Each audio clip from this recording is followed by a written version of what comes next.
Well, hello again, everyone. Happy New Year and welcome into UnAnchored Boston with Bob Lobel and Mike Lynch. And as always, we are brought to you by Cold Springs RV. And in this Swiss weather, we do mean Cold Springs. It's your destination for all things camping and where? We're in New Hampshire, of course, and by the great George Gray. The big wheel, we call him at George Gray's Lexington Toyota, 409 Mass Ave in Lexington. Well, if there's turmoil in Foxborough, the one guy you want to be talking to, the one guy you want to be reading is Ron Borges. And we happen to have Borges today. So, Bob Lobel, take the formal introduction away. He is Lobie. Ronnie Borges, widely decorated sports writer. I can go on and on. Many awards for his work with boxing, which is his primary passion. Work with as the 5 times Mass Sports Writer of the Year. He's got awards all over the place. But if he were writing this week, Ronnie, you were just talking about just before we came on to this dynamic podcast, and there's nobody. It's like you're the guy with the match, and we're the guys with the gasoline. So we brought the gasoline with the Patriots and getting fired. So you light the match and say, if you were writing this week, what kind of a week would it have been for you, and what would you have said? Oh my Lord! It's just I'm the opposite of Dick Raditz. I'm not the fireman. I'm the arsonist. So, well, it's just first off, I was not initially in the recent weeks. I was not in the fire Mayo camp, although I saw some alarming things that concerned me going forward. But I also thought he got dealt a terrible hand, and Vince Lombardi wasn't going to win with those players. I'm sorry, nobody was going to win. And in fact, he won as many games as his predecessor won the previous year with an equally slappy group of players. Having said that, what happened on Sunday was a fireable offense. I would have done the same thing. My guess is Kraft did, which is get soused during the game and then fire his ass as soon as the game was. I mean, you could not win that game, despite the fact Buffalo was trying desperately to lose the game too, so that you didn't get the number one pick. But once Buffalo took the lead, you do 3 things: you hand off the ball and do nothing. You never kick a field goal. I don't care if you're on the 4-yard line, you punt it into the bleachers. You do not win that game. If they fumble it, you fumble it back. I mean, you just couldn't let it happen. And a couple of people said to me around the league who called me about it, said, well, Kraft should have made it clear to Mayo, don't win this game. Well, if you had to do that, then he's not qualified for the job because he doesn't get it. You can't go to the players and say, we're going to tank the game. I mean, players are supposed to try to win the game, but you can manipulate the game to make sure you don't win. So to me, that was a fireable offense. What I don't get is this recent elevation of Mike Vrabel to Don Shula status. I said to a friend of mine in the league who was saying, I can't believe you're not that high on Vrabel. I said, I didn't say I don't think Vrabel can coach. Vrabel can coach, but why is he available? Because he got fired. He got fired from his job. Why did he get fired? Because they won 0 playoff games in the last 4 years.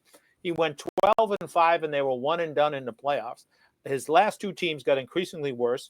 And this year, the first year he's out of there, they lost more games than the Patriots. So what makes him Shula? In addition, what did he do in this offseason? He was an advisor to the Cleveland Browns, a worse team than the Patriots. So if you want to hire him, fine. And he did a good job in Tennessee. Don't get me wrong. But, the 3 of us, if we had Derrick Henry, we'd do a fairly good job. It's just give him the ball and get out of the way. So I think there's a rush here, not unlike we got to have Butch Hobson as the Sox manager back in the day. And I think I know what it's all, the genesis of it all. And I don't think it's good. What do you want to share that? Yeah, well, I think the genesis is this region-wide desire to go back in time, back to the Brady. There is no Patriot way. There is no Belichick way. It was the Brady way. Players came here because of Tom Brady. They won because of Tom Brady. And as soon as he left, It was the Arians way in Tampa. I mean, suddenly Bruce was a genius. Tom Brady has made more millionaires than you can think of out of Romeo Crennel and Charlie Weiss and Josh McDaniels and Eric Mangini and assorted other coaches and general managers who all failed after they left here. And we became so invested in Belichick craft that so many people became blind to what it really was the quarterback. Why aren't people coming here now? Because there's no Tom Brady to come play for. So why would you come here? As a team spirals down. But I think there's this wild-eyed desire that if we can just bring back the right disciple of that era, the Red Sea will part and it'll all be like it was in 2004. Well, it's not going to be, because Richard Seymour's not here, and Ty Law's not here, and Rodney Harrison's not here, and Mike Vrabel hopefully won't be here. It's time to move on and recognize that there never was a Patriot way, like there wasn't there was never a Packer way, there was never a Cleveland Browns way, there was never a 49ers way. The way is opened by the players. That doesn't mean coach isn't important. He is. Doesn't mean good management isn't important. He is. But they don't win any games. Parcells used to tell me coaches lose more games than they win. And we certainly see a lot of that around football today. So I think that is the driving force underneath it all, both. And that's fine in the stands, because if that's what fans do, the 49ers still wish Joe Montana would come back. But it can't be like that in ownership or the front office. You can't keep trying to look backwards. If we just find the right son of Belichick, Brady, it'll all be right again, like it was. Now, so that is over. Take down the pictures, shut the doors. It's time for a new way of operating, and you're not going to get it backwards, which is what they've tried to do. Does Gerard Mayo have the right to be really pissed off? Absolutely. Now, did he make 100 missteps? Yeah. What do rookies do? They make mistakes. He's a rookie head coach who was really ill-prepared. You tell me the Belichick coaching offspring, who's gone off and done well. The closest is Bill O'Brien, but he was only here for a couple of years. Let's be honest about it. His coaching tree isn't even a shrub. None of those guys have done anything. Vrabel did, but he didn't coach against, underneath him. So I think he has a lot of reasons. That roster is not even a professional roster. I mean, more than half that team will be working at Burger King this time next year. They're just not good football. And, I don't mean to be harsh because, I'm not Hemingway. I mean, it's just, you are what you are. And when you hire players, and for example, how you could look at that offensive line after last and say what Elliot Wolf said at the start of this season, I see a better offensive line. Well, based on what? You thought all those guys were going to develop into what? They are what they are, which is not very good. And Mayo couldn't do anything about that. Defensively, they lose Barmore to the blood clot issue. Judon is a jerk, who I never liked and thought was among the most overrated Patriots in Patriot history. 10% of the time he played, and 90% of the time he did the same thing you and I did, which is watch. It was ridiculous. And look what he's done since he left. 5 sacks. So I thought that defense was really overrated the last several years. Didn't have a great defense. I thought he did right by the quarterback, and he and Van Pelt deserve some credit for that. There was no reason to start him at the start of the season. You weren't going to win any more games because he was starting, but you might get him killed, which they did get him concussed, or he got himself concussed by the end several times. So that's to his credit. But yeah, I think he's got a lot of. Now, that doesn't mean he didn't make a million mistakes. You can't come out and say publicly, I'm benching Bob Lobel today. And an hour later, Bob Lobel's in the starting lineup. You look like an idiot. But even there, having said that, as you guys know, I did at least coached Division III college sports, so I have some idea what it's like to be a coach. You do change your mind sometimes, and as a story, I'll pass on to you. My dear friend Tony Dungy loves to tell me this. It's a great story. All week before the Super Bowl against the Bears, he's telling his assistant coaches, "We are not kicking that ball to Devin Hester. I don't care if we kick it out of bounds and they get it to 40-yard line. We're not kicking the ball to Devin Hester. We're going to kick it on the ground. We're going to kick it out of the end zone. We're not kicking the ball to Devin Hester." An hour before the game, he says, "Damn it, we're going to show him who we are. We're kicking that opening kickoff to Hester, and we're going to put his ass on the ground." 97 yards later, they were behind 7-0. And he told me he could feel every one of his assistant coaches looking at him like, "What the hell? How are we doing?" So you change your mind, which is why you don't make pronouncements in the pregame interview that Mike Lynch is not playing today or he's on the bench, because you might change your mind. And, so he made a lot of those missteps. But I don't think God himself could have won more than 4 games with those slappies that they had wearing Patriot uniforms. That team.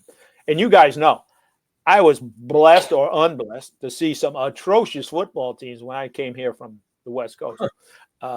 Good God, the Rod Rust. I mean, man alive. I came from the Raiders, man. I'd never seen anything like what I saw. But they're better than these guys. These guys are awful. I mean, even Rod Rust, 1-50, they had Tippett. They don't have, who's the playmaker on either side of the ball? They don't even have a playmaker. So I think, he's got every right to be mad. But like that famous John Belushi movie where he says that line about, "Hey, you made one mistake. You trusted me." And he trusted the Crafts and that they had his back. And he found out that, being a son to Bob Kraft is not necessarily the best position to be in unless you're actually his son. As Drew Bledsoe found out, who was like a son to him until Tom Brady came along. And that's life in a big city. But he's got every right to be mad. It'll be interesting to me to see if he comes out at some point and says anything to some friend in the media that he might have. My guess is he won't, at least not too much. And if he wants a future in pro football, he definitely shouldn't. Just collect your money and try to find a job. One of these snapshots that you take from these games, the kid holding the sign "Fire Mayo" is a snapshot. Okay. Right. So why doesn't he hold the sign "Sell the team"? Because it's worth $6 billion and he paid $350 million for it. It's the greatest investment in the history of his family. He's never going to do that. I mean, he sort of admitted that he made a mistake. Why? Did he admit, Ronnie, did he admit it? I just asked Lynchy before we went on. Was that admitting you made a mistake, or was that covering up for your son who you didn't want to get involved? You don't want to get his hands dirty before he starts taking over.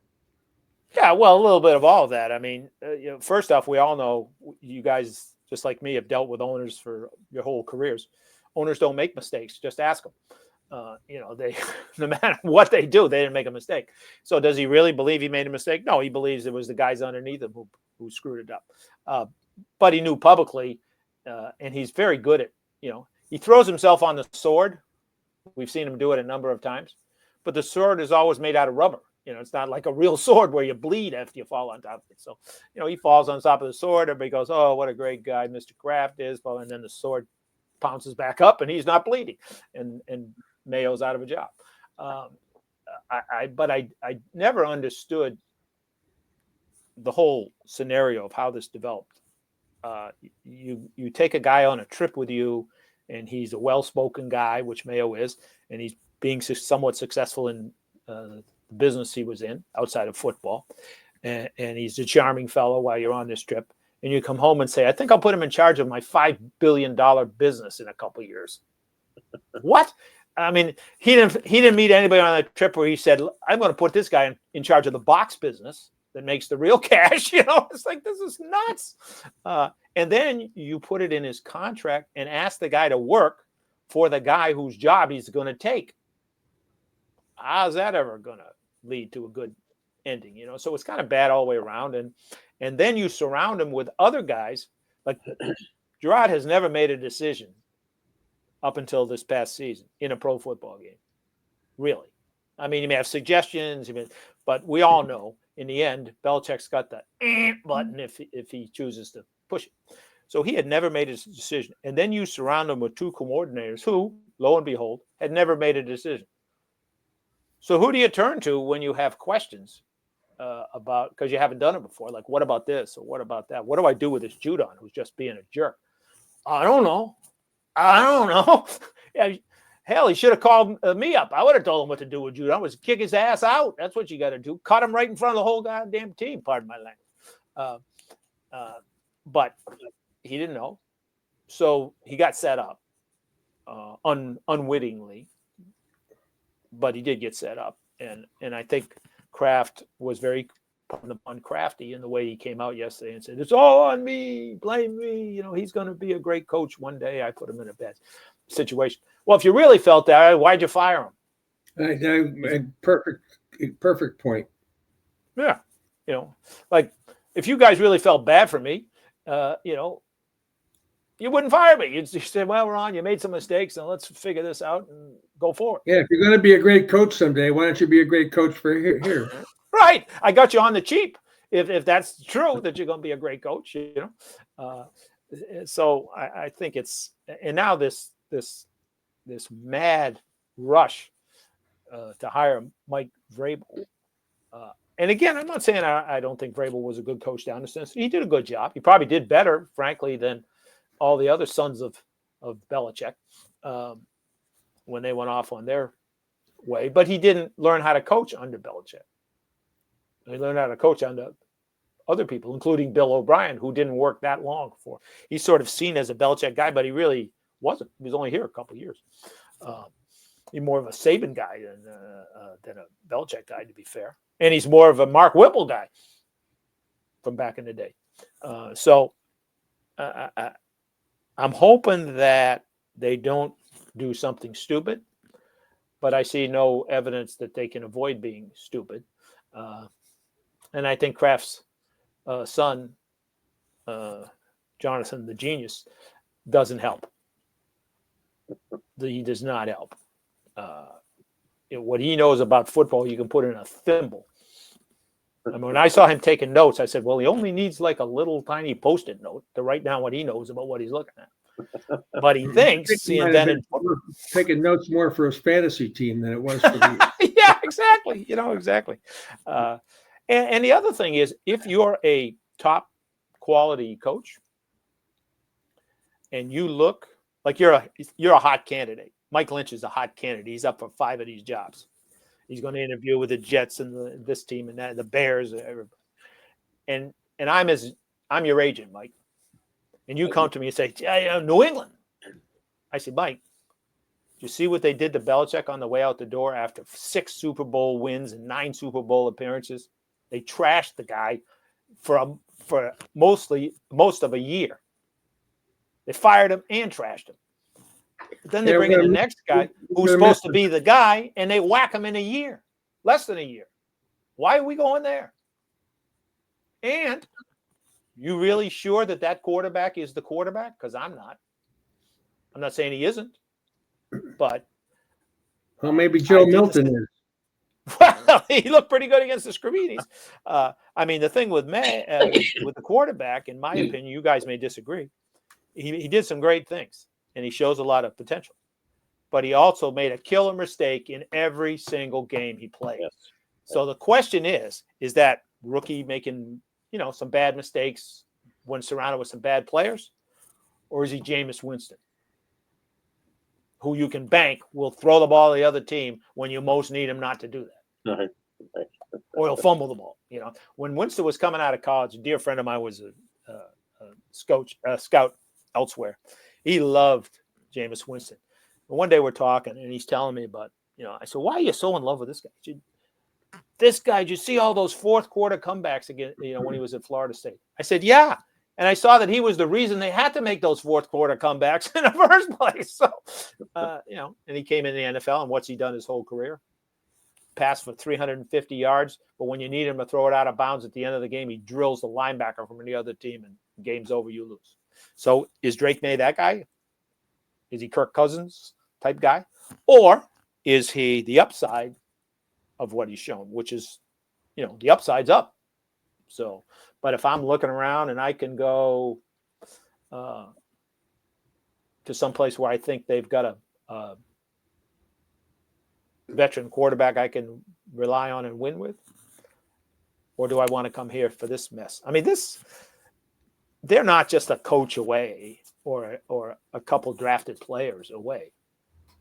That team is a wreckage, courtesy of Bill Belichick. It's a wreckage.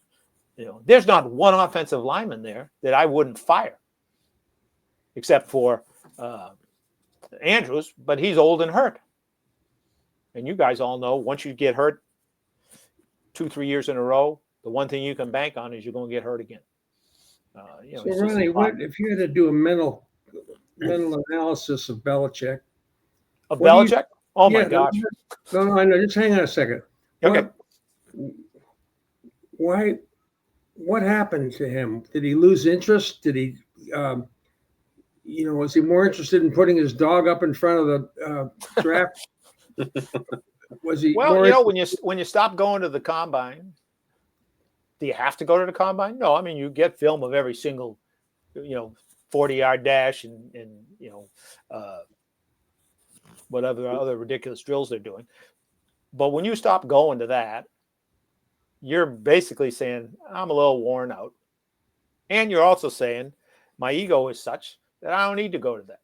All these other guys need to go, but I don't need to go, because the beauty of the combine is not watching guys run the 40-yard dash. The beauty of the combine is you're talking to some guy on the side who's the trainer at Western Kentucky or wherever, and or some assistant coach, and you say, hey, what about Mike Lynch? Oh my God, that guy, what a pain in the ass. He was terrible. Why not Lobel? Why not? Yeah, well, that's right. let's forget that. Upton Bell, he's not here to defend himself. What a pain in the ass. He treated the training staff terribly. He treated the girl on the sidelines with a water bottle like crap. He was lousy to the ladies in the dining hall. He's a bad guy. His teammates hate him. Well, you only find that out standing in the corner, talking. So I think there was that. And I think he also was a victim of his own success, where after a while, your response to every single statement of your staff that questions you is some form of, well, how many rings have you got? Which means I'm not listening to anybody anymore. And, Jesus made the same mistake. That's how Judas took him down. If he doesn't listen to somebody, but you start thinking you're infallible. And even Jesus wasn't infallible, as much as I love Jesus. I mean, he was, made one mistake and it was fatal. And I think the same kind of thing happens. It's pretty hard not to, I mean, Shula to me was one of the few coaches I saw who was able to change his whole way of running his team. He won with a team that was almost all defense. I mean, he won with a rookie quarterback. He won with a power running team. He won with a Marino throwing the ball 50 times. He was willing to not just sit there and say, that's not how I do it. Even though he was as stubborn as the next guy in terms of what he believed in. But he was able to look at what he had and say, well, we used to run the ball like crazy, but, Bob Lobel's not a very good running back. And we don't have a great power offensive line, but we got a quarterback who can throw it all over the place. So, okay, we'll throw it all over the place until I can at least build back a team that I would favor. And I think with Belichick, he was kind of a prisoner of his own success, and ultimately wasn't listening to anybody. I mean, I know that the N'Keal, whatever his name was, N'Keal Henry, that pick, he was so far down the draft board, you had to turn the draft board over to find him. In terms of the ratings of the scouts and the personnel people whose job it is to rate those guys. Well, why am I spending millions of dollars on scouting if you're just going to walk in and say, nah, I don't want those guys. I want this guy down here. And then he turns out to be a bust. I mean, go look at their 2019 draft. I believe, I could be wrong about this, but I seldom am. but I believe there's not a single player that he drafted in 2019 who's still playing professional football. That's absurd. You could just throw darts at the board and you'd get some guy who's on special teams or something. So something went haywire. And I think it was a combination of, I know better than you, even if I didn't spend any time looking at these guys. I don't need to go to the combine, even though everybody else in football is there.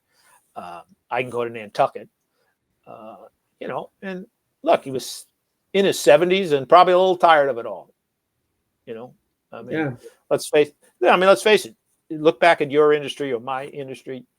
When you get near the end, you've seen so much and you've done so much. If you're still in the business, that it is hard to change. Even when maybe change needs to happen.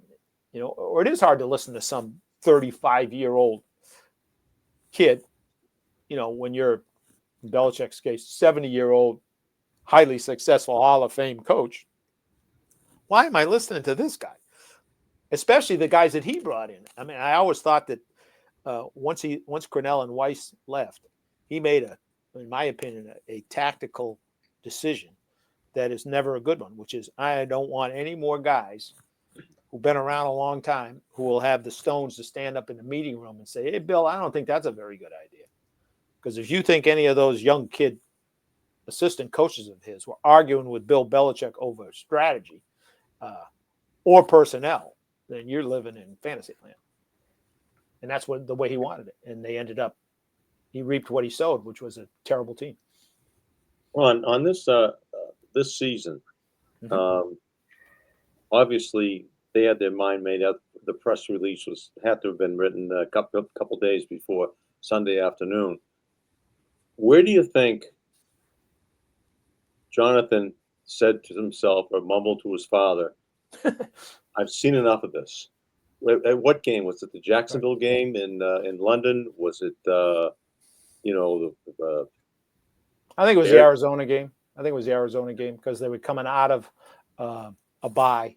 You should not have played the way they played. You could still lose the game. I mean, Arizona had a better team, a better roster, but they played, badly. And then I think the last straw was the Charger game. And I've had many guys. Upton Bell always used to tell me that the one thing you can't do as a coach or a GM is embarrass the owner.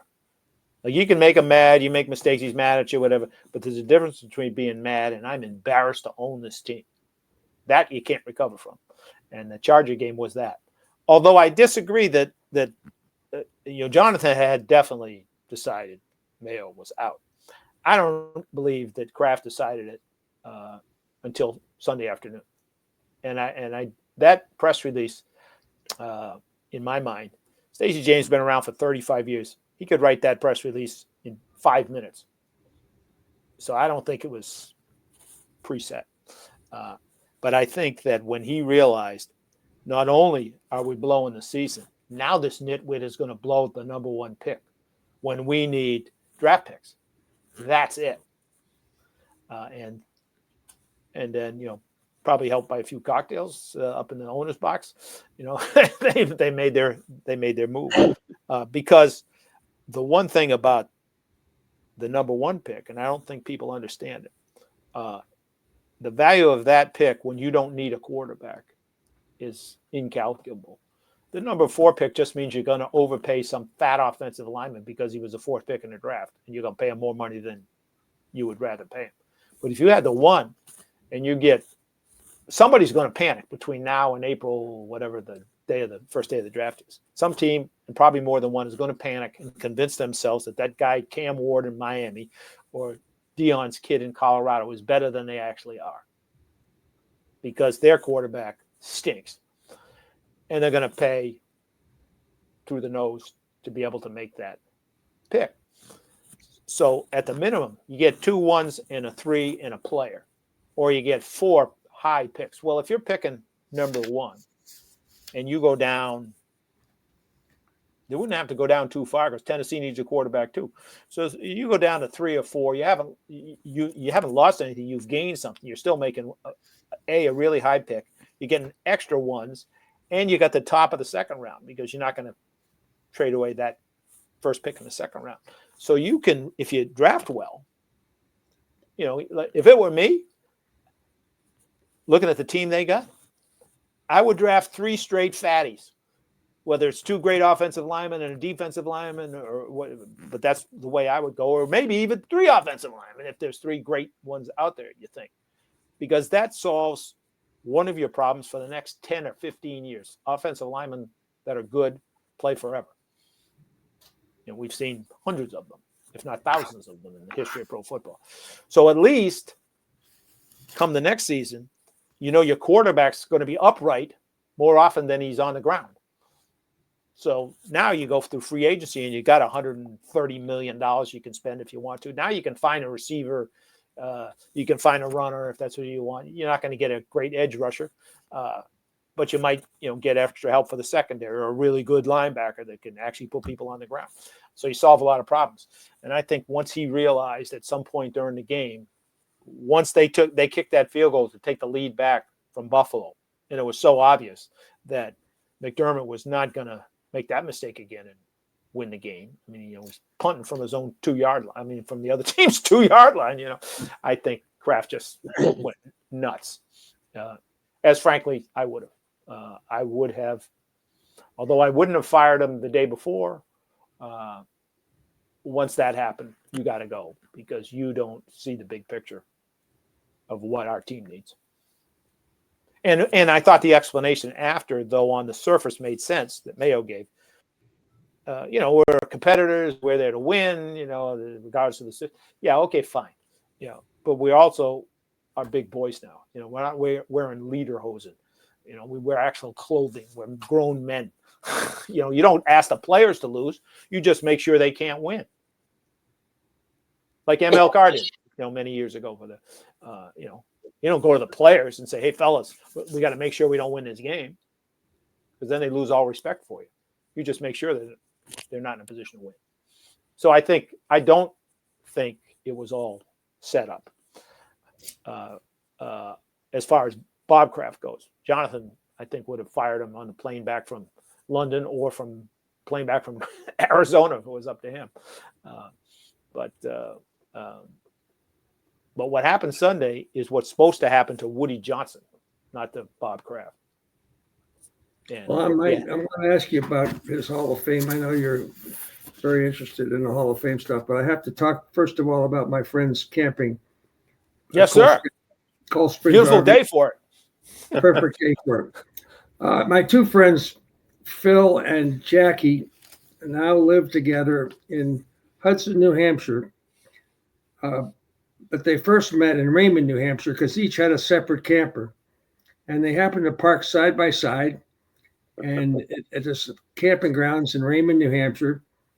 And as the story goes, coming, going, and all the freedom that you have with a camper. If it doesn't work out, you can leave by midnight, and then nobody would ever know. Just quietly drive away. This didn't work. I'll move to the next campground. But this did work. So they're very happy in Hudson, New Hampshire, and they still have their campers. Cold Springs RV has next year's models, and this year's models now, and they're arriving daily. The latest in pop-ups, travel trailers, fifth wheelers, and motorhomes. I'm not sure what Phil and Jackie had, but it worked. I'll just say that it worked. Cold Springs RV, the doors are always open. You can freely browse, and what they're selling freedom to leave or freedom to stay, as you wish. If you want to see that's priceless. Freedom to leave or stay is priceless. Not always. No, not always. You're right. That's true. Not always. If you want to see the latest in campings, you get to Cold Springs RV. Why do they keep sticking around? I have no idea. Your destination for all things camping. Where New Hampshire? It's a little west of Goffstown, which was named after the Lions quarterback, of course. There's only one Goffstown, and that would be in New Hampshire. And it's north of Tingsboro. There is no ting in the NFL just yet, but it'll all work out. Your destination for all things camping, ColdSpringsRV.com, ColdSpringsRV.com. Ronnie, you've been on a couple times, and we're grateful that you were able to come on. Glad you asked. Well, I'm just saying that, no, we're happy to have you here. But, and then the Lynchy question about, well, I'll ask Mike. Well, we've had a couple iterations about it. I wanted to change the question to who would you not want to take? Who's the last person you want to go cross country with? Who's the last person you want to go across? But Mike's got the question, and I'll let him. Oh, we can go with that. You know, Mike, you're in charge of this. I'm just saying that, you know. Well, I was going to ask Ron, since we were the subject of coaches, who will be the next Patriots coach or coaches in general. You have to pick a coach, past, present, alive, or deceased. But he has to be an NFL head coach that you'd want to ride cross country with, and we'll give you the Lobel Lynchy Cruiser as soon as it's built. And Ron Borges and your coach of choice riding shotgun can ride cross country, and we'll fly you back. Who would it be? Oh, John Madden, and you'd have a blast, and he could talk to you about a lot of things that he was interested in. and yeah, he was. I mean, I was around him for 10 years, you know, as a coach, and obviously knew him well after that. That'd be a good guy to ride with. There's no doubt about it. But I wouldn't mind riding with Parcells, to be honest with you. Parcells. That's would be two good ones. Yeah. Yeah, because if he's real grumpy, I'd just say, you know, I'm going to give you some high caloric food and your heart's going to give out here, so be quiet. I assume the last. Who would the last one be? Belichick? Actually, probably not, because if he agreed to do it, because he doesn't do anything he doesn't want to do. If he agreed to do it, he could be very interesting, as you guys know. I would say Cleve Rush, who was from back in the day, because he was certifiably insane. I mean, he was not all there, you know. So I wouldn't really want to be riding around a corner with him. I tell you, the other great guy to ride with, and just dear friend of both you guys, Upton Bell. Yeah. That guy knows more stuff about more stuff. Yep.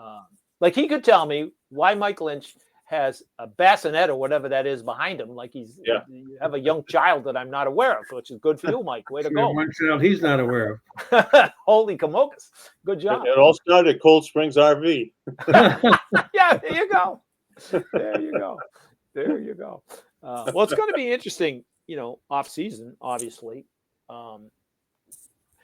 You know, how Kraft came out and basically, at least in the short term, found Mayo guilty of all sins and Elliott Wolf and Alonzo Highsmith and those guys guilty of nothing. I mean, at the minimum, they were co-conspirators in their own demise, as Don King would say. How they stay and he goes is beyond me, number one. And nobody is going to come here who's, in my opinion, who's a good coach if they tell him you're stuck with all these people. You know, they're not anybody who's any good, because I'm going to tie my future to Alonzo Highsmith. I mean, what success did they have in Cleveland? What success did they have in Green Bay? None. And they had Aaron Rodgers. So, you know, I'm not for, you know, seeing people lose their jobs. And although I don't know Elliott, his dad, Ron Wolf, is a good friend of mine.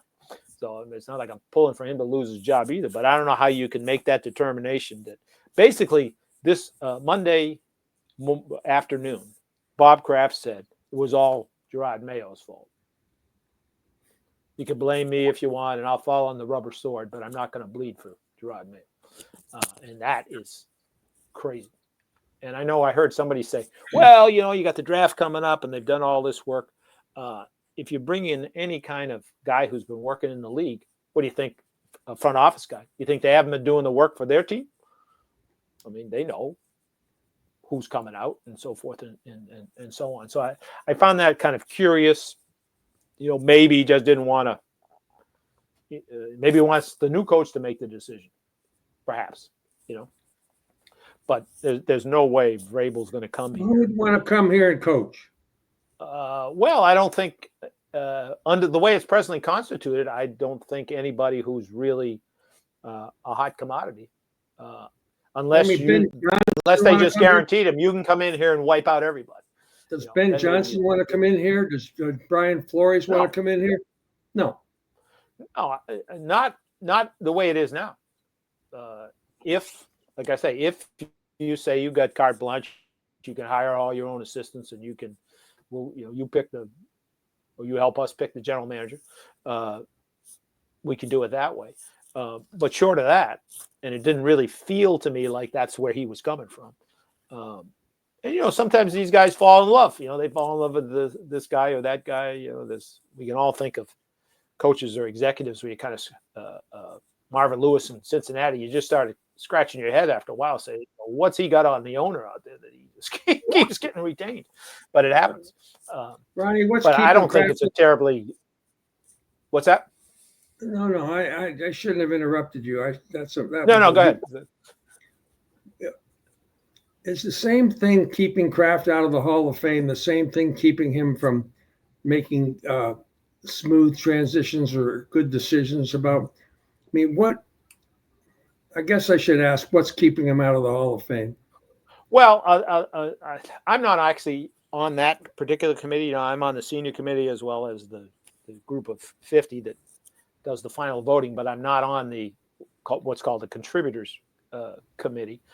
So I don't really know, because he's never successfully come out of there to get to us. So it's, hasn't gotten to the point where, but I do know some of the guys on that committee. And I think there's a couple of things going on, in my opinion. One of which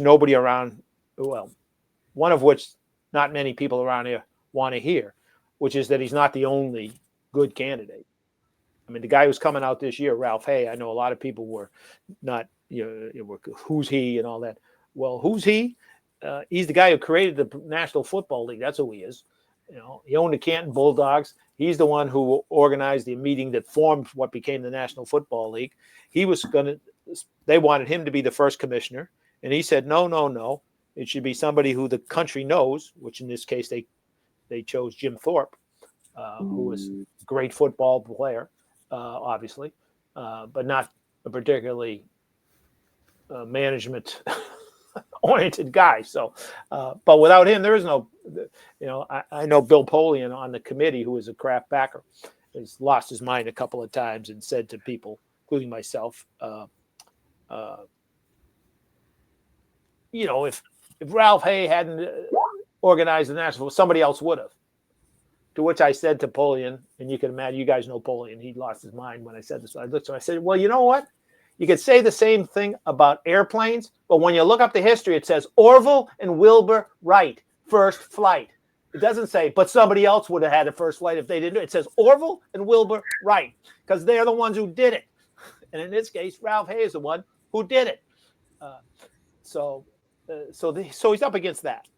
But in addition, I think each year that goes by and the team disintegrates into mediocrity, the members of the Hall of Fame are more and more asking themselves, how much did Belichick and Kraft really have to do with this?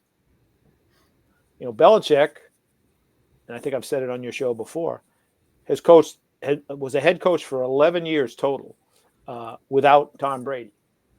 His winning percentage is less than Rex Ryan's. He went to the playoffs less than Rex Ryan. He won less playoff games than Rex Ryan. He won less regular season games than Rex Ryan. Does anybody think Rex Ryan belongs in the Hall of Fame? And 11 years is a long time. Now it's the same thing with Kraft. Since Tom Brady left, his team has gone boom, boom, boom, bang, with no apparent plan. It's chaos now. So I think they look at it and say, well, maybe there never was a Patriot way. I always told them, and of course, they didn't listen to me. But when this whole process started, I told Kraft's people, they asked me, I don't know why they ask questions. So they ask you questions and they give an answer, and they just, if it's not the answer they've already thought it should be, they don't listen to you. But I said to them, sounds like a wife. Yeah, exactly. Which is why I don't even answer the questions. I go, hey, you know better than me. I didn't do that the first time, which is why I needed it. I know. We've all been there. but I said to them, don't base his candidacy on they won 6 Super Bowls and went to 9. Because I don't care who the owner is, you don't have that much to do with it, really, unless you're refusing to spend any money, which was not the case. Base it on, in my opinion, he saved pro football for New England, because that team most guys would have taken the $75 million to let him go to St. Louis, and that would have been the end of it. In addition, he saved the league from a total restructure, because NBC was going crazy at the idea that they were going to lose Boston for St. Louis. And their position was, so let me get this right. We have Jacksonville and Kansas City and St. Louis, and those guys got New York, Chicago, Los Angeles. When you CBS, that is not going to fly. If you want us to pay through the nose for these games, you're going to have to, reconfigure the league like they did in 1970. Well, nobody wanted any part of that, and he saved them from that. You could also argue about, he, along with Jerry Jones, came up with a lot of ways to, make additional money that they didn't have to share, which benefited in the long run all the owners and the teams. That's the way to have made his case, in my mind, because every owner's job is to spend money or give money so other people can spend it so your team's better. But did you block anybody? Did you tackle anybody? Did you catch a pass? Did you get a first down? It had nothing to do with the actual winning of football. So I think the two things in combination have stalled his candidacy. And frankly, he didn't help himself with a couple of his off-the-field activities, one of which is he is the owner of the most penalized team in the history of pro football for cheating. So when you add it all together, now was he deflating the balls? No. Was he, running a side film operation like Otto Preminger? No. But you're creating the culture that makes people believe they can do that without penalty, which basically they did. And so, as Al Davis used to tell me, the fish rots from the head. So you allowed the creation of a place that seemed to think blatant cheating is okay. And somebody said to me at one point, the classic, everybody's doing it, with the hand signals and the film. I said, well, if everybody's doing it, and he was in the Patriots, and your organization is smarter than everybody else's, why are you the only guys getting busted? Everybody else is stupider than you are, but they don't get caught. You get caught red-handed. Security guys grab your film guy in an NFL Films outfit when you've been warned not to do it in that stadium by a guy who used to work for you. So you're not that smart. So I think when you add it all together, that's really kind of stalled it. And I think when you see, they haven't won anything since Tom Brady left. So it just calls into question the whole thing. And he's lost momentum. There's no question. From what I was told this year, last year he was kind of in the mix at the end of the committee, the competition committee debate, from what I was told. I'm not on that committee. But this year he was not. He was out in a hurry. So he's going in the wrong direction. We don't have the dynasty to kick around anymore because that was last winter and spring. But I would like to hearken back to that production, the documentary, whatever. And I remember the quote when Kraft goes in and asks Belichick, what percentage would, and I said, if that's what it was, Bill, then you're a schmuck. Right. I wonder, did that conversation ever happen? I find that hard to believe that conversation would have happened. But Belichick hasn't. We'll never know, probably, for sure. I do know Kraft has a temper. I could certainly see him saying that to him. I really could. Because as difficult as Belichick was as an employee, he did never lose sight of the fact whose name was at the bottom right-hand corner of his paycheck. So there is a point when you get caught red-handed that probably the best thing you can do is be silent. And it was a good question to raise. But, it also, in my mind, speaks to a larger question, which is the climate you've either created or you've allowed it to be created. Somebody asked me after Bill took the North Carolina job, what did I think? Some guy called me to interview. I said, what do you think about him going to college football? I said, I think it's just a matter of time before North Carolina goes on probation. That's what I think. It's just a matter of when they cheat. How obvious he and Lombardi make it, because that's who and what they are. Can't help themselves. And when he figures out that some 18-year-old kid is now in his office demanding $750,000 in guaranteed playing time, where he's going to go to Wake Forest, it's not going to set well with him. So do I think that conversation happened? We'll never know. I think it's not beyond the realm of possibility when Kraft gets angry, and he was certainly angry about that. And it was stupid,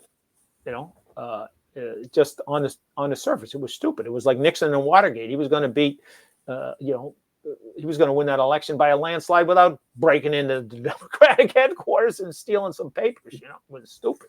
And it was the same in this case, but couldn't help himself. But when you add all those things up, I think if you're dispassionate about it, which I understand around here most people can't be, but if you are and you look hard at it, you can understand why Kraft has not come out, because there's other good candidates, like the guy who's come out this year, the guy who founded the league. If it's not for him, there's no meeting and there's no league in 1922. And then 1925 when they changed their name to the NFL. And there's other guys in there. Bucko Gilroy is the definition of a contributor. All pro, all decade player. Bad coach, but a coach all the same. Front office guy with two successful teams, Dallas, and he built three times actually. Twice he actually built Super Bowl teams. They didn't win, and Parcells was smart enough to keep him here because he knew what he was doing. So to me, I think he's the strongest candidate remaining in that list. I don't think he's ever going to come out. Frankly, each year that goes by, there's less and less people who remember Bucko Gilroy. And that's the fate of all of us, except for Lobel and yourself, Mike. But the rest of us will be quickly forgotten. No, I think we're destined for that scrap heap too. Well, Parcells told me one time, the first time you realize you're just a pebble on the beach, you're really offended and mad. He said, by about the third time, you go, yeah, yeah, I am. And you go someplace else. So, have you guys seen this show called Landman with Billy Bob Thornton and yeah. And he's a great actor. The most recent episode with Jerry Jones. Yeah, and it was good. He was really good. You saw that, Mike, right? Yeah. Ronnie, you got to watch this. Yeah, I will. I'll check that out. Landman, Billy Bob Thornton. It's your kind of movie. It's really good. I'll check it out. That's the thing. It's not a movie. It's on Netflix it's on Paramount Plus. All right, I'll check it out. There's another example. People have asked me, why is Jerry Jones in? Well, Jerry Jones did a great job of acting in that scene. Would you agree, Mike? Yeah, but I think that didn't get him into the Hall of Fame. No, but that personality helped get him in the Hall of Fame. Whereas, I think to some people, Kraft comes across as feeling he's entitled to. Why is this guy in and not me? Why is that guy in and not me? He said to me at one point a couple of years ago about when Bolin got in, and I don't think Bolin belongs in the Hall of Fame. He was dying, and I didn't vote for him, but he got enough votes to get in the Hall of Fame. Kraft said, how is he? How did he get in the Hall of Fame? I said, well, he died quickly. He died. He died at a time he was still a candidate. So if you want to go that route, be my guest, but you probably don't want to do that. Right. So will he ultimately get in? I think each year that goes by, it becomes harder because you look at some of these owners that had good track records and just never. Bud Adams is a good example. who you guys probably remember, but if you don't, I understand. But was the owner of the Oilers, the Houston Oilers, and then the Tennessee Titans. He was Lamar Hunt's partner in creating the American Football League. And Lamar always said, if it wasn't for Bud, there's no American Football League, because Bud funded several teams when they ran out of money. He was a huge oil man from Texas. Lamar wasn't going to do it by himself. He knew he needed some deep pockets. They got Baron Hilton, the hotel guy, involved as well. But it was really Lamar and Bud. Well, Bud kind of turned into a bit of a laughingstock in his late years in Tennessee. He flipped off the crowd from the owner's box and did some other crazy things. And he just never quite got over the hump. But you can't write the history of professional football without Bud Adams. You can write the history of pro football without Bob Kraft. But that shows you how it flips. Bud's never going to get in the Hall of Fame, I don't believe, at this point. And Kraft's window's closing fast. So he better do something. And I don't know exactly what, because I don't think, and you guys will probably disagree, but I don't think this is an easy rebuild. They got many, many holes to fill, and too many holes for 2 years from now they're in the playoffs. I don't see it, because too many bad things can happen. You can make all good decisions, and two guys blow out their knees and they're not the same players again. Some guy that gets religion and retires. Some other guy is in handcuffs, and so you fix these holes over here, and now you're going to patch this hole over here. But oops, we sprung a hole over here because this guy got hurt and he can't ever play. Now we got to fill that hole again. Whoops, we got to it's tough. And that's why if you look at the history of the dynasties, the great dynasties in each decade, going back to the 40s, with the Bears and the Giants, and to a lesser extent the Redskins, they all, when they hit hard times, crashed for a long time, because it's hard. It's hard to rebuild all the spots. I mean, the fact that they kept it going for 20 years is a credit to the three guys most responsible, which is Brady, Belichick, and Kraft. It's a credit to them. That's but you're not going to see another situation. Will this place like they have ever, there? will this place ever become a destination for pro football players? It's like it was a radioactive wasteland for a long time, and of course, the 20 years it was a destination. Everybody wanted to come here, and now it appears to be. What is going to make this a destination for players? Winning. Winning is the only. Yeah. It's only, and I mean big time winning, not just a little bit of winning. Because think about this particular player, Tyreek Hill, who just came out and he's mad that they're not in the playoffs and he's not going to play there anymore. So he says, so forth and so on. So, okay, let's say best case scenario for Tyreek Hill, somehow he becomes a free agent. And everybody, who doesn't want Tyreek Hill? Okay, I can go to New England, freeze my ass off, live in a town that has no black people, and play with a second-year quarterback. Or I can go to Los Angeles and play with for Jim Harbaugh in beautiful weather with a great proven 6 or 7 year veteran quarterback in Hebert. What choice am I going to make? I mean, it's not even a choice. Yep. And I think you saw that with, I think it was the Calvin Waddle, I think it was last year, where his wife said to him, I'm not going to Massachusetts. So they ended up in Tennessee. Now when Brady was here, it was different, because you could legitimately say, and there's, in the history of the game, there's very few times where this existed. Mike and I are recruiting Bob Lobel to come and play for us, and we could legitimately say to him, Bob, we go to the championship game every year. The conference championship. We go every year. Now, we're not getting to the Super Bowl every year, and we're not winning it every year. But you tell me the team you're going to where we can all but guarantee you're going to play for the conference championship. Sign me up. Yeah. Well, okay, especially if I'm an older player. Okay, because it ain't so bad. I can still buy a fancy house in Malibu and live there most of the time, and I'll just be in Foxborough at an apartment for a little while. But, man, I can go to conference championship. Okay. But if you're saying I guarantee you can come here and we'll go 4-14 or 13. Well, maybe you're not so excited. And that's the real problem they've got. Everybody thought or convinced themselves, including the Crafts, unfortunately for them, that what these players were buying, Randy Moss and these characters, what they were buying was the Patriot way and Bill Belichick. And have you read about any college football players lining up right now to go to North Carolina? One from Holy Cross that is the only one I know of. It was Brady. It was, that's why you came there. Because you just looked at it and said, Jesus, when we play them and we got the lead with 2 minutes to go, we're crapping our pants if he's got the ball. Now it's great. May's got the ball, and I'm pretty sure he's going to throw it to me. Or he's going to drop it on the ground, because that's what he's done. So until they start winning a lot, unless you just want to pay outrageously more than everybody else. Because what are the selling points? The league's 70% African-American players.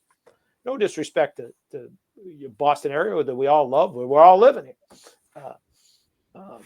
But what's the big selling points for a highly skillful African-American football player to come in? Zero. Exactly. Sure. Zero. No disrespect to us, but get to see the Red Sox play. Yeah, well, there you go. Except these guys don't even know baseball exists. Not sure the Red Sox do either. Right. And right. Yeah, there you go. And say, okay, we're recruiting some guy to come play for the Patriots. And we bring him in here this afternoon. And he stays here for 36 hours. And then he goes to Miami to talk to them. Yeah, exactly. Yeah, I remember that place. My nose was freezing. So that they've got a lot of, and let's face it, I don't think it's a big factor, but it is a factor. You're going to pay a lot more taxes here than you're going to pay in Texas or Florida or Nevada or Arizona. So, when in the grand scheme of things, it doesn't really, if they're actually honest about it, make that much difference. But in your mind, it does. And you've got a smart agent, and he'd rather you go here than there.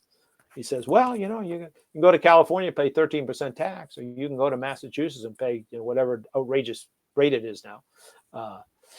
Or we can go to Arizona and you pay zero. Phew. What does that save me? $4 million. Well, I'm going to Arizona, So they got a lot going against them.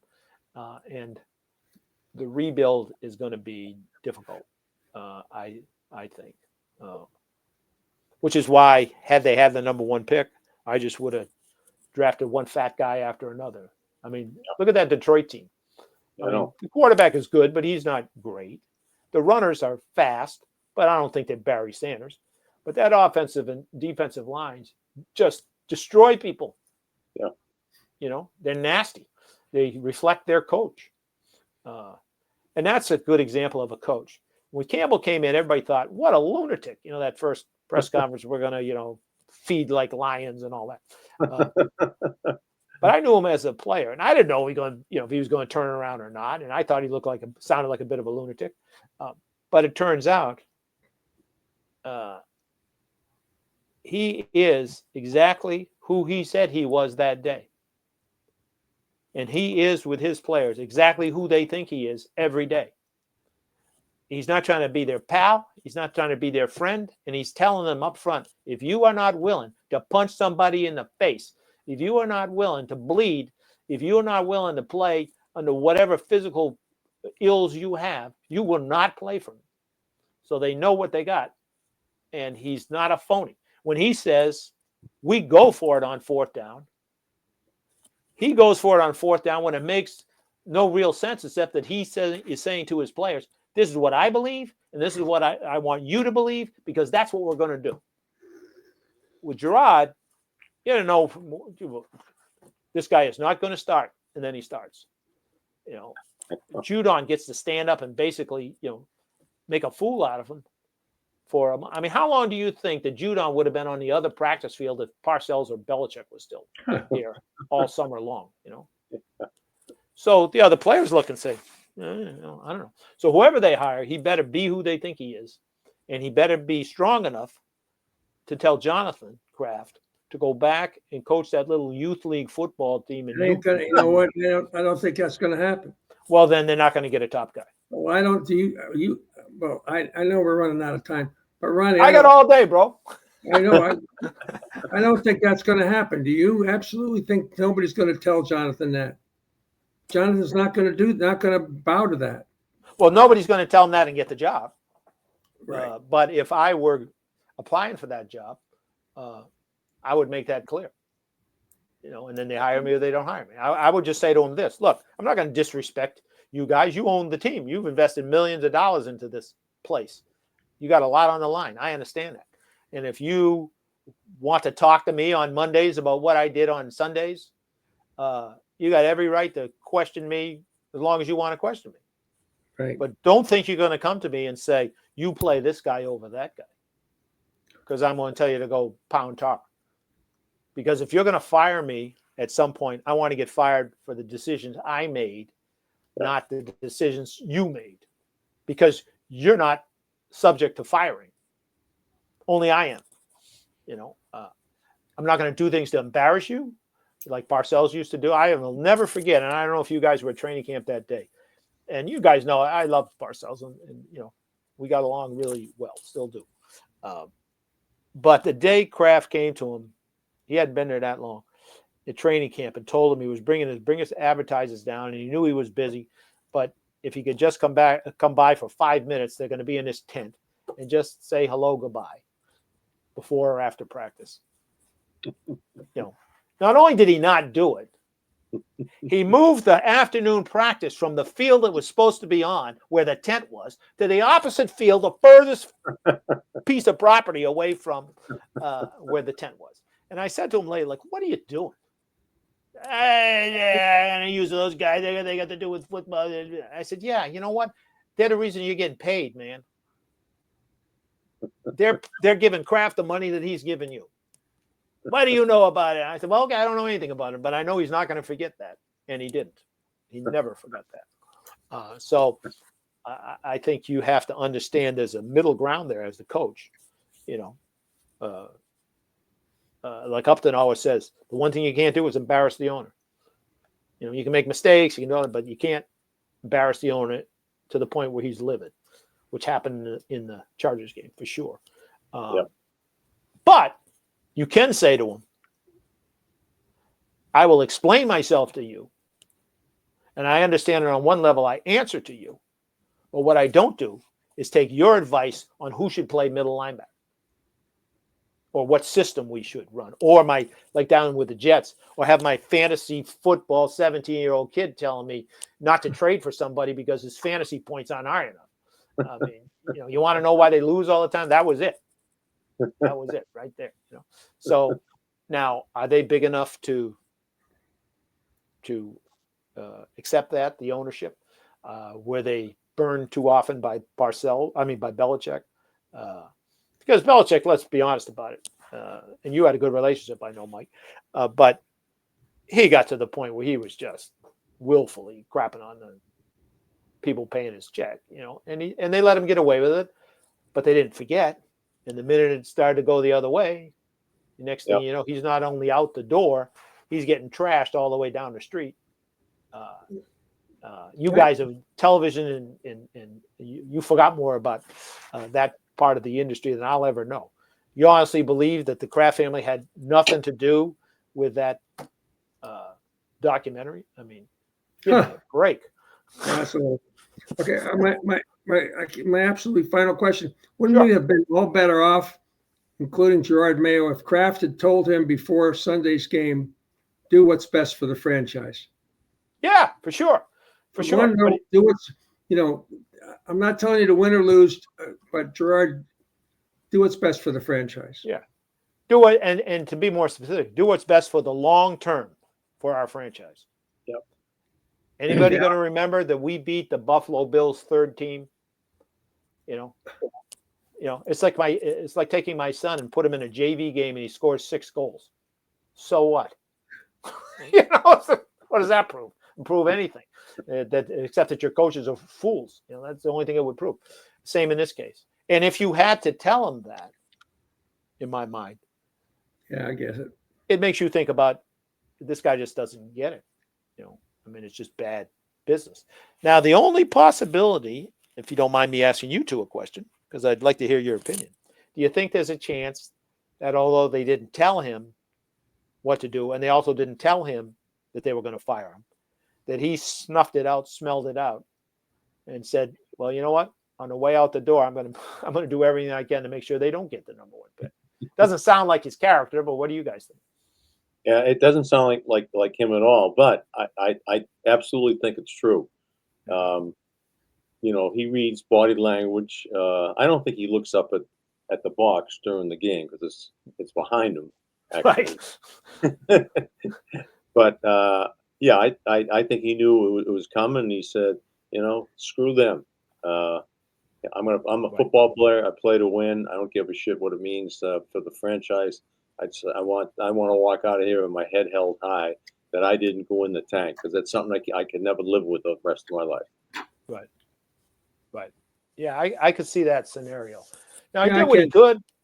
You got the 3rd string quarterback in there, so it wasn't like he was playing Drake May, but still, once Buffalo playing like an all-pro quarterback, he was playing you weren't lacking for a quarterback, that's for sure. Oh man, he was making.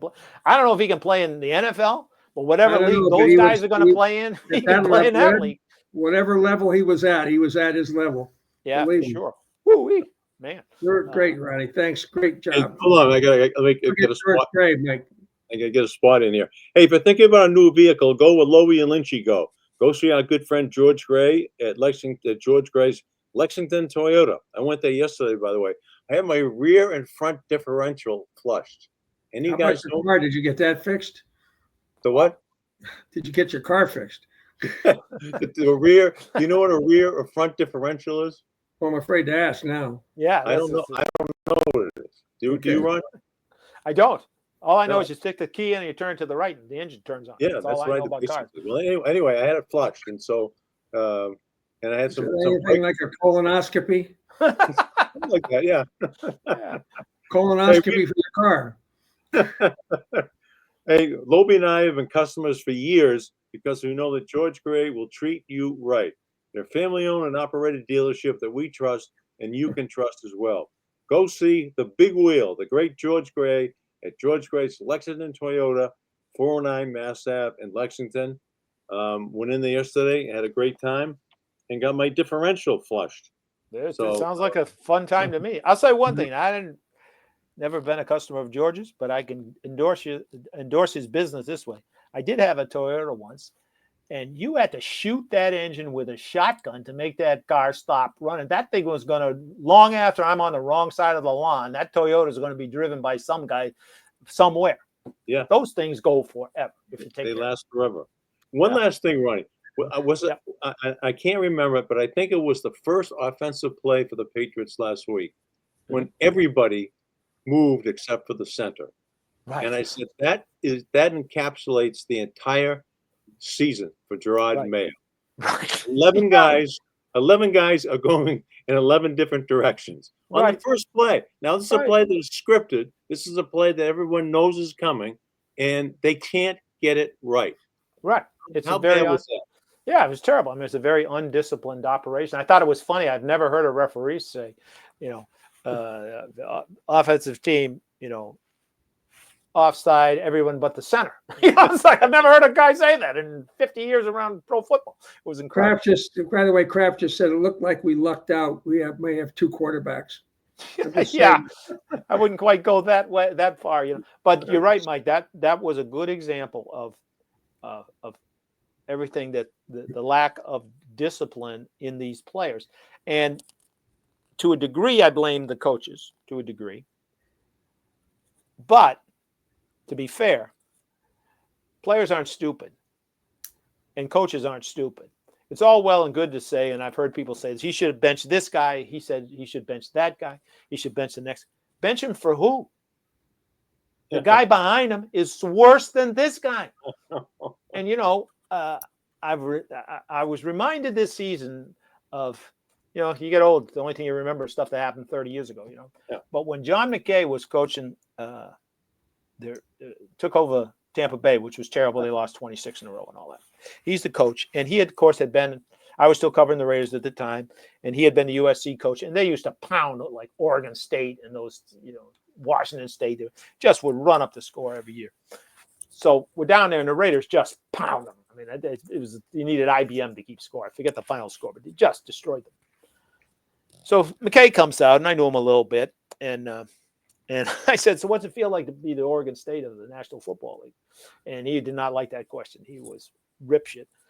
But another guy was smarter than me, to pick up on it and ask him in a different way. And he said to him, "John, what did you think of the execution of your team today?" And he said, "I'm all for it." That's what it reminded me of on Sunday. I think it's a hell of an idea. Yeah, exactly. It's like, look at these guys. You can't. That left tackle, I forget his name, who's committed 14, 15 penalties this year, one of the highest in the league. Well, it's been announced more than anybody else. You should be able to remember his name. Yeah, exactly right. I mean, how can you still be? You can't even stay on side. It's like, what are you doing? The first play. I mean, right. You go back to Pop Warner, and if Littleton is playing against Winchester, all right, guys, we're going to run the 22 trap on 3. 22 trap on 3. Yep. So everybody's in sync. We know it's going to be our first play, and nobody is offside. We may not gain the yardage, but it's executed the way it was supposed to be. And this looked worse than a Pop Warner team. Or as Belichick used to say, I can get out of Foxborough High School and get 11 fucking guys to move when the ball moves at the same time. Right. Yeah. No, and you saw that. That to me was the other damning thing. You could easily go 4-13 with this collection of doorknobs that they gave the coaches to coach. But not only did they not improve, in my opinion, they went backwards. Yeah. Like, you could get better and still lose. Yeah. I mean, my first year when I was coaching D3 college lacrosse, the team I inherited hadn't won a game in 4 years. At the end of my first season, they hadn't won a game in 5 years. And I was ready to kill them and or myself. Then I got some better players and things changed. But how was your execution? What's that? Our execution at the end was very good. We just weren't good enough to play. So we got destroyed in several games early in the season. The last game of the season, and the kind of game of lacrosse is generally people are scoring a lot. We lost 2-0. And some of the guys that I had played with for a long time were at both games. And several of them came and said, "Hey, your team is just a lot." I said, "What are you talking about? We've lost 12 straight games." We are not. He goes, No. I mean, you were losing 22-2, and now you lost 2-0. So that's a lot of improvement. Well, you don't feel that, but it can happen. So you could have easily looked at that team and said, "Geez, they're a lot better at the end than they were at the start. They still don't know how to win or whatever." But they weren't. They were worse. If you remember Parcells' first year here, I mean, I think they won their last 5 games that first season. I mean, they had lost 9 in a row, and they didn't even look competitive. But then they get a little better. You could see they get a little better. They're not making so many mistakes. They're not talented enough, but at least they're not killing themselves. These guys were killing themselves right to the last, and that a lot of that is in my mind discipline. But if you can't sit anybody down because the next guy is even more dangerous to your team than the guy you got out there, you're limited in what. I mean, the kid who kept popping off, whatever his name was, about how great his hands were, and he couldn't catch his keys if somebody threw them to him from across the room. What are you going to do? The guy said he could make people in wheelchairs stand up. It's like, what do you do? Right. But you're limited. I mean, who's other than the quarterback? What other player, including that Hunter, whatever his name is, the tight end, who to me is the definition of a jag? I mean, what other player on offense is a playmaker? They don't have a single playmaker. Zero. None. Pop Davis, really, or whatever his name, Popcorn. If they had the number 1 pick, they would have a playmaker. Well, you should. In theory, you should. But now you got it. That was costly. I mean, I didn't think you're right when you started off our conversation with how costly that was. Oh my gosh! I mean, that set them back. That set them back years. Because if you look at all these dynasties that preceded the Patriots, every one of them had a draft where they got. I mean, the Steelers had one where they got 5 guys, Hall of Fame players. Yeah. You know, the 49ers had one where 3 out of the 4 starters in the secondary were all rookies and continued to play. You know, that's what you need to turn it around in a hurry. Well, if you got assuming you had the right guy to make the picks. Well, sure, but if you got 2 1s and the 2 3s and the top pick in the second round, which is your own pick, you should get 5 professional football players out of that. Maybe they're not all going to go to the Hall of Fame, but guys who can play and you can rely on for a long time to solve. But just remember, Kraft is going to say we now have 2 quarterbacks that we picked in the 6th round from Michigan. I know. It doesn't take much to fall in love around here. I'll tell you that people talk about Joe Milton the third like he was Joe Milton the first. You know. Hey, a 6th round pick from Michigan. How can you go wrong? Right. You never know. Right. You never know. All right. Good job, Ronnie. Thank you so much. It was always great. love talking to you guys. I still want to know what's up with that bassinet or whatever that thing is behind Lynch. Well, when I'm bad, that's right. I have to sleep. Yeah, I can relate to that. Cold Springs RV. I haven't got my RV yet for outside, so I go in there when I'm bad. You know what happened? I built a damn thing for one of my 6 grandchildren. Now they're all out of the cribs, but I can't take the thing. I can't get it out of the room. Give it a Lobel. He can put it up in you can put it up in one of his fancy cabins by the beach or whatever he's got. Yeah, right. Absolutely, for sure. All right, guys. Thank you very much. All right, man. Love doing it. See you later. See you guys. You're the best. What a great day to have you. Thanks so much. Thanks, awesome. See ya. Guy. All right, folks. Make sure you follow us at UnAnchoredBoston.com.